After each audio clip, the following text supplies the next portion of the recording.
Perkenalkan saya Roy Arman Arfandi, Presiden Direktur dari PT Trimegah Bangun Persada Tbk atau ticker NCKL di Bursa Saham Indonesia. Selamat sore juga kepada semua stock bitters. Selamat berjumpa pada sore hari ini. Mungkin kita coba bahas dulu dari salah satu isu yang lumayan sering diperbincangkan akhir-akhir ini mengenai nikel, Pak. Di mana industri nikel ini sedang mengalami oversupply. Apakah tanggapan NCKL sebagai produsen terhadap isu ini, Pak?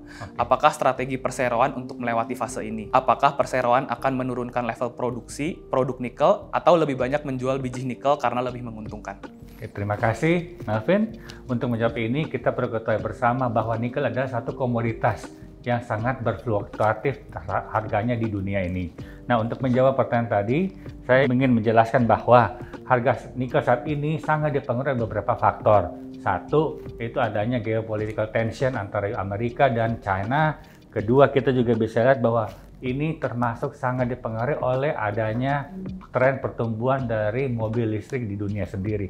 Dan ketiga, memang harus diakui, pada tahun 2023 sampai 2024 sekarang ini terjadi pertumbuhan kapasitas baru di Indonesia yang menyebabkan terjadinya ada kondisi oversupply nikel khususnya NPI atau ferronikel di dunia, karena demand dari NPI di dunia ini naiknya tidak secepat dari kenaikan produksi yang ada di Indonesia. Untuk menjawab pertanyaan berikutnya, saya dapat menjelaskan bahwa saat ini pemerintah Indonesia juga telah menyadari bahwa saat ini telah terlalu banyak produksi NPI atau ferronikel di Indonesia, sehingga pemerintah sudah memutuskan, yang saya tahu ya, itu tidak ada lagi penambahan izin baru untuk pabrik-pabrik yang memproduksi ferronikel atau NPI, dan tidak ada lagi insentif untuk pabrik-pabrik baru tersebut. Nah, ini untuk mengurangi tingkat pertambahan produksi Indonesia untuk sektor nikel. Dan ketiga, kita juga lihat strategi dari NCKL sendiri saat ini berusaha untuk tetap fokus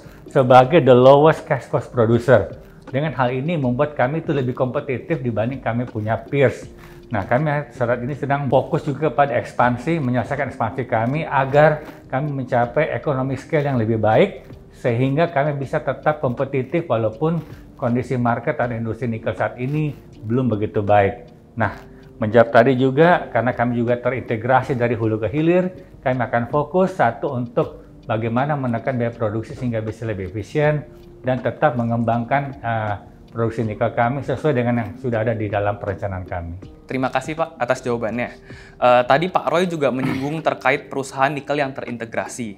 Apakah dapat dijelaskan terkait dengan bisnis yang ada di Harita Nikel? Terima kasih.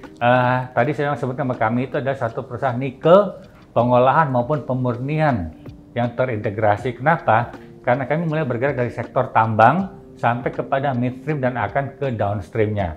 Di tambang sendiri kami mengolah tambang, memproduksi nikel ore, dan kedua yang nikel ore yang diproduksi itu adalah satu limonite dan kedua saprolite. Mungkin beberapa peer kami itu hanya memproduksi saprolite karena itu yang dibutuhkan untuk pembuatan ferronikel.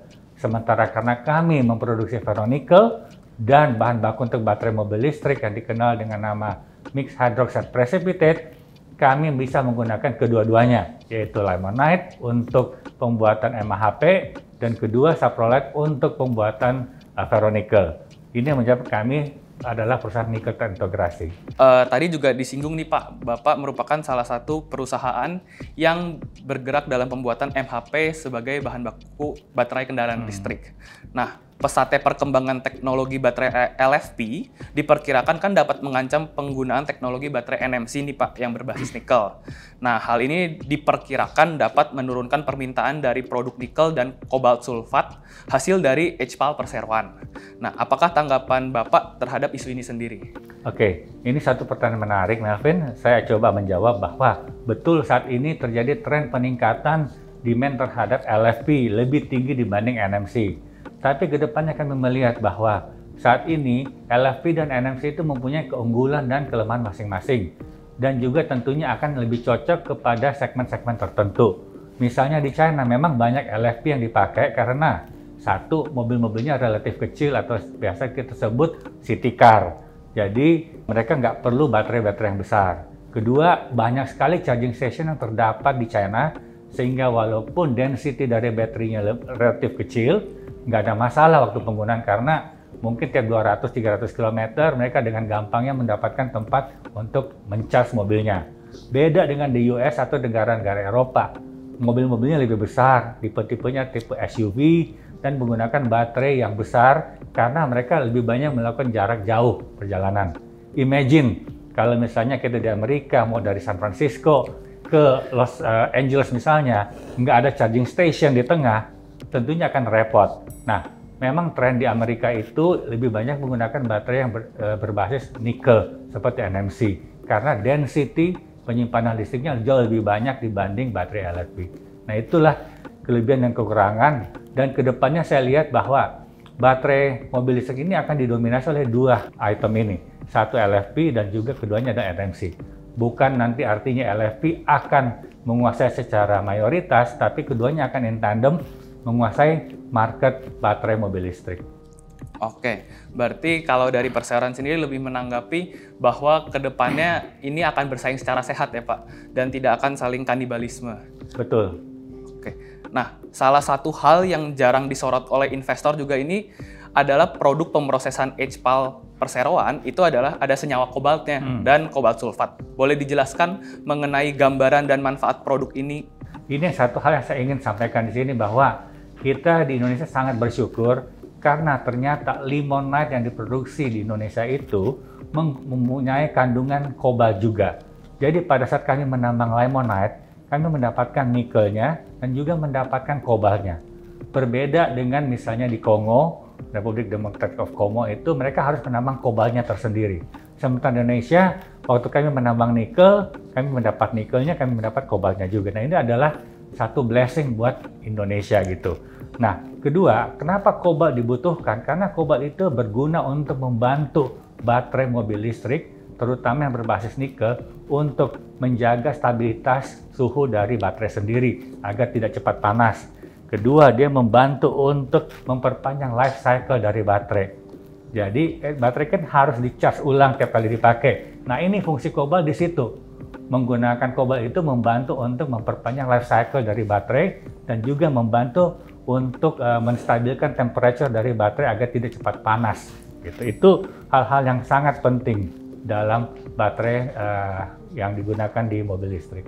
Oke, berarti memang sebenarnya dari sisi penambangan kan seperti yang Bapak sudah jelaskan akan dapat bonus dan ternyata memang sangat membantu untuk aplikasi baterai berbasis nikel yang seperti yang sudah Bapak jelaskan. Ya. Pertanyaan yang paling mungkin ditanyakan investor saat ini mengenai NCKL itu kan sebenarnya ada aksi korporasi nih Pak. Nah, pada Desember 2023, NCKL ini baru saja mengakuisisi 2 tambang nikel dari pihak afiliasi dengan harga yang murah. Boleh dijelaskan latar belakangnya nggak ya Pak? Oke, dari awal waktu kami melakukan IPO pada bulan April 2023, ada beberapa concern dari calon investor waktu itu dengan mengatakan bahwa cadangan ore kami itu tidak cukup lama untuk membantu sustainability jangka panjang produksi NCKL. Nah, ini adalah satu tujuan kami, yaitu untuk menambah cadangan nikel kami dengan mengakuisisi tambang-tambang nikel baru. Dan ini baru terrealisasi contohnya pada bulan Desember kemarin, di mana NCKL mengakuisisi 2 tambang baru. Dan itu akan menambah life of mine dan membantu memperkuat suplai jangka panjang nikel ore yang dibutuhkan oleh smelter dan refinery yang kami punya di Pulau Obi. Oke, nah tadi Bapak juga baru menyinggung bahwa NCKL ini kan baru IPO Pak, kurang dari 1 tahun yang lalu. Cuman berdasarkan filings terbaru di bulan Februari, NCKL sedang ingin melakukan private placement dan juga right issue lagi Pak. Apa bisa di-share alasan dan thought proses dari corporate action ini Pak? Oke. Sebelumnya saya ingin mengklarify dulu ya. Rencana kami untuk corporate action ini adalah salah satunya, either nanti private placement atau melakukan right issue.